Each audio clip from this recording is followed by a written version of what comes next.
সকালবেলা উঠে আজকে ওজনটা মেপে নিলাম 57 কেজি 150 গ্রাম। তো এটা আমার জন্য একদম ঠিকঠাক ওজন। তারপর খুব চিকেন খেতে ইচ্ছে করছিল আর ভাই বেরিয়ে গেছিলো আজকে সকালেই ডিউটির জন্য, তাই আমাকেই যেতে হবে।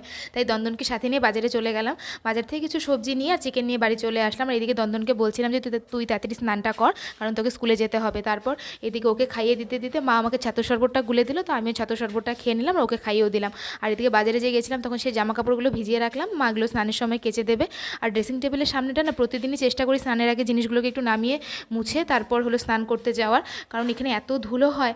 আর অনেক মানে প্রতিদিন তো প্রায় মিক্সিতে মশলা করে আর কি চিকেনটা খাই। তো আজকে মাকে বলছিলাম মা তুমি একটু শিলনোড়ায় মশলাটা করে দাও না, তো সেটা দিয়ে চিকেনটা রান্না করি। অনেকদিন থেকে হাতে বাটা মশলা আর কি চিকেনটা খাই না, তো মা সেটা করে দিল। তো এদিকে ধনেপাতা ছিটিয়ে চিকেনটা রান্না করে নিলাম। আর আমি তো খুব শান্ত স্বভাবে, সেজন্য একটা পাথরের মধ্যে উষ্টা খেয়েছি, তো পাটা কেটে গেছে। মা এখানে বোরলিন লাগিয়ে দিচ্ছিল।